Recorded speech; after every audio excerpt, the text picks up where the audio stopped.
আজকে সকালে গায়ে দোয়াতে গিয়ে সবগুলা দুধ লাত্তিতে ফালাই দিছে।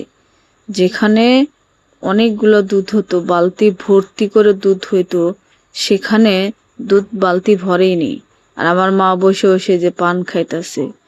এই যে তালের রসটা কালকে রাত্রেবেলা একটু হালকা জাল দিয়ে রাখছিল, নারকেল দিয়েছে, দুধ দিয়েছে, সুজি দিয়েছে, জাল দিতেছে। এই তালটি আরো সুন্দর করে জাল দিবে, দিয়ে আরো ঘন মানে একবারে গাঢ় বানাইবে। বানানোর পরে তারপরে মনে করেন এটা খেতে অনেক স্বাদ হয়। আসলে এরকম করে আমার দাদি তাল জাল দিত, বলতো এরকম করে নাকি তাল জাল দিলে খুব স্বাদ লাগতো। সেরকম করে আমার মারাও এখন এরকম ভাবে তাল জাল দেয়। আমার ভাই বিশাল বড় একটা মাছ পেয়েছে, দেখেন শোল মাছ। এই মাছ কিন্তু আমি দেখতে ভালোবাসি, কিন্তু খেতে না। আমার থেকে খেতে বেশি মজা লাগে না।